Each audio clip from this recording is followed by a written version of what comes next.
Once you learned how to make your own starter, you might be wanting to make more than just bread. These cinnamon rolls are the perfect thing to start out next. They teach you patience and they are a wonderful treat. Here are the ingredients, but don't worry, there will be a link below for a full written recipe and nutrition information. Feed your starter the night before, and then you're going to use 1/2 cup or 100 grams. As you can see, it's still a little bit bubbly from the night before feeding, but it's actually kind of hungry. You'll see as it's really loose when it comes out, and that's what you want.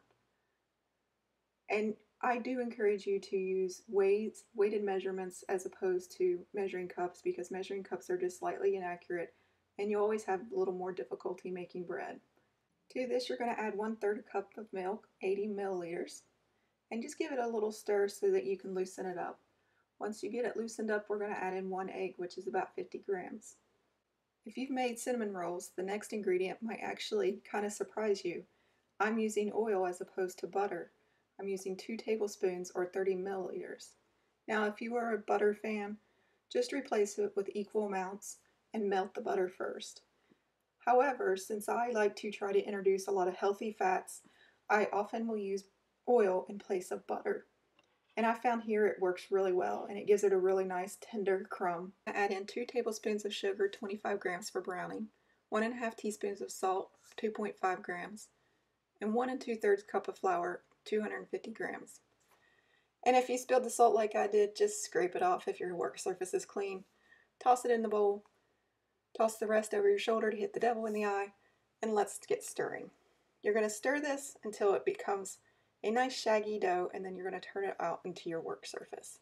When I was researching this recipe, I was really surprised how many of the recipes wanted you to use commercial yeast. And I thought it was impossible at first to make these without commercial yeast because of the timing issue. What kind of ingredients could you use, and how could you safely rise it? And this is the method that I came up with. Obviously, there are a lot of ways to make sourdough cinnamon rolls, and feel free to try them out and see which one you like best. If you follow my blog or you follow this channel long enough, you'll start to see that I like to use less fat and less sugar whenever possible without sacrificing flavor. This is one of these instances. A lot of recipes out there will use a lot of butter, a lot of sugar, and while they are good, I don't find it necessary. And you still have this beautifully soft, beautifully delicious sourdough cinnamon roll. The sourness will be nicely balanced with the amount of sugar, and you'll just be really surprised at how wonderful this is. If you need more help with learning how to knead dough, I'll include 2 links below that shows you more details, because I am skipping ahead a bit, but I will tell you this is a very easy dough to put in the mixer. If you have a stand mixer, you can put it in there for about 8 to 10 minutes or until it stretches easily without tearing. So if you don't want to do this by hand, it is wonderful to make in the mixer. But if you make it by hand, it doesn't take long. It takes maybe 5-10 minutes max, depending on how fast you go and how good you are at kneading. I'm pretty much an amateur, so when you think it's ready, where it's no longer sticking to your hands, put it into a ball and let it rest for a few minutes. Then you're going to come back and you're going to check it. If it stretches really nicely like this and doesn't tear easily, it's ready. You're ready to go to the next step, which is sitting around and waiting. Place it in a bowl that is at least twice the size of the dough ball and cover it. I use plastic wrap. You can use a damp towel. You can use a dry towel. I found the dry towel does tend to dry out the dough, so I recommend at least plastic wrap if you can. And you want to wait till it at least doubles in size. Mine is about 2.5 times. Set it aside, and you're going to start with the filling. 1½ cups of brown sugar, which is 113 grams, 1 teaspoon of flour, which is 3 grams, and 2 teaspoons of cinnamon, which is 4 grams. The flour is a trick that I've learned over the years. It gives the sauce a little bit more cohesiveness. It keeps it from running out of the bottom and just making a mess in the pan. It actually stays in the cinnamon roll, and it makes it really nice and sticky and soft. So that's just a tip. You don't have to use the flour if you don't want to. See how stretchy this is? It's beautiful. And you just want to turn it out onto a clean work surface as usual. And it takes a few minutes because I didn't oil the bowl. If you oiled the bowl, it would pop right out. So learn from my mistake. Now on the rising time, it took my dough about 5.5 hours to rise. So expect anywhere from 4 to 6 hours depending on how things go. And don't rush it. You want this to rise. You don't want to just say, oh, well, it's been sitting there doing nothing and rush that, because that's what makes the dough wonderful or brick. And what you do is you just take about a couple teaspoons of flour, sprinkle it on the work surface underneath the dough, and start shaping it into a rough rectangle. This just makes it easier to roll it out. And get your trusty old rolling pin. If you don't have a rolling pin, a glass will do. You don't have to have fancy equipment here. You can even pat it out by hand. I've done that in the past. And I like to turn it every so often to keep it from sticking to the surface. And if it's sticking really bad, you can sprinkle a little bit more flour. Try not to add any more than a couple tablespoons. You are looking for a 9 by 13 inch square, rectangle, or a 23 by 13 centimeter rectangle. And it doesn't have to be precise, just get it the best you can. Sometimes it's a little bit hard to get it exact, so it's not really big deal here. I'm lifting up the dough to make sure it didn't stick to the table so it'll be easier to roll out. And then as I'm lifting it up, it wants to stretch back into place, so I'm just letting it do that. That lets it relax the gluten, and it doesn't make the dough, when you roll it up, sometimes it'll just start making funky shapes. That's why, it's because you don't let it relax. To this, we want to add in 2 tablespoons of melted butter. That's 28 grams. And you do the 2 tablespoons before you melt it. And at the very edge, you want to leave about a half an inch, or about, I think that's 1.25 centimeters, without any kind of filling or any kind of butter. And that will help you roll it up in the end. And just spread it out the best you can. And as again, this recipe uses such little amount of butter, you'll be surprised. You can use margarine here too, or vegan butter, which vegan butter is just a fancy name for margarine. Now we're going to take that brown sugar and cinnamon and flour mixture, and we're just going to sprinkle it on evenly. I was going to show you the whole process, but apparently my camera decided that it needed to change batteries. So here you go, a slightly skewed picture.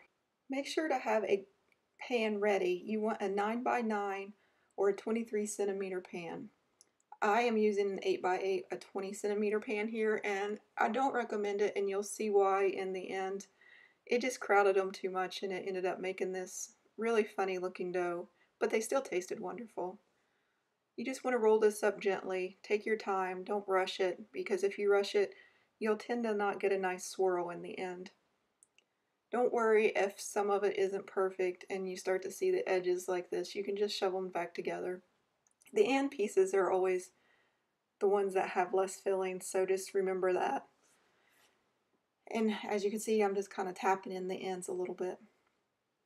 Now I'm going to cut them using the dental floss method, and that's just easier for me. You can use a knife, it just tends to squish the dough.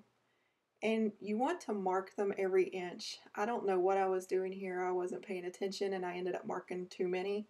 If you're going to cut 9 cinnamon rolls, you want to make 8 cuts, and I made 9 marks, so I don't know what I was thinking. But that's okay. That just means I had an extra cinnamon roll to eat. It is really easy to do this. You just lay the dental floss down and you put the dough on top, and then you fold it over like this, and then you pull, and it will do a nice clean cut. Look how beautiful that swirl is. Again, you just set it down, and you want to go every inch, 2.54 centimeters, and do a cut. And you can make them however you want. I'll show you a side angle so you can see it again. Maybe it'll help you. And just set these off to the side until you can get them put in the pan. Now, did you see the one on the end, how it doesn't sit properly? That's to be expected. That's because it's just the end, and the end's always wonky. So don't worry. I'd really be bad at woodworking because I ended up with 10 pieces despite all this preparation. You know, the whole measure twice, cut once thing? Apparently I should have done that with the cinnamon rolls too. But it's okay, I ended up with an extra one. And hey, they freeze really well, so we'll have these for a few weeks. And you want to put them in the pan I like to put them in rows of 3, and you'll be able to get 9 in. That's why I was trying to shoot for getting 9 slices. However, since I ended up with 10, I'm going to show you the difference between using a glass pan and using a metal pan and how it does in terms of browning. So consider it a happy accident. Now, if you are going to rest these in the freezer or the refrigerator and you use a glass pan, you have to realize there's something called thermal shock, and it's very dangerous. You'll have to bring the glass pan back up to room temperature before you put it into the oven. Long time ago, you used to be able to use a pan straight from the oven or from the freezer to the oven, but they changed the type of glass, and if it's not a borosilicate glass, then it's not safe to do that, and you can actually shatter your pan in the oven. So I recommend, if you're going to do the overnight rest period, that you will at least bring the glass back up to room temperature or use a metal pan. And here's my extra little cinnamon roll. We're going to get you, look at this, a magically appeared pan. And we're just going to put it on parchment paper because it would stick if I didn't prep it somehow. And then you want to cover these and let them rest for at least 2 hours or until double in size. Mine took about 2 hours and a quarter, so be patient. It's worth the wait. Once they are risen, you want to preheat your oven to 375 degrees or 190 degrees Celsius. I am showing you that pretty much they are overcrowded in the 8-inch pan, but that's okay. They'll be really good. You'll want to bake these 20 to 25 minutes or until they're golden brown. The inside should be about 190 degrees Fahrenheit, and I think that's about 88 degrees Celsius. Now let's make some glaze. 1 cup of powdered sugar, 125 grams, and to this I'm going to add in 2 tablespoons of milk, 30 milliliters. You can use a little less milk or a little more milk depending on how fluid you want it. If you've never made this before, I recommend putting it in 1 teaspoon at a time so you get a feel for it. I'm going to show you what it looks like, or what I'm looking for. And honestly, when I started making these in the end and filling them over, I realized I had a lot of glaze and I could have probably used just a half a cup of powdered sugar. It really depends on how much glaze you like on top. And as you see the result of an overcrowded pan, right here and here, they are puffed up and they kind of expanded outside of the range. That's what happens when you crowd the pan. It's okay, they still taste absolutely delicious. It's just a cosmetic look, so don't worry about it if that happens. Give them about 5 to 10 minutes before you start glazing them once they come out of the oven. You don't want to glaze these too early or they just slide right off of the cinnamon rolls and make a huge mess. The house smells fantastic. Raymond has come to investigate and beg for some. Unfortunately, he can't eat a lot of sweets, so I'll have to give him something special later. And apparently I shouldn't use a blue plate, so now I know not to use a blue plate or a yellow plate on camera. Things you learn.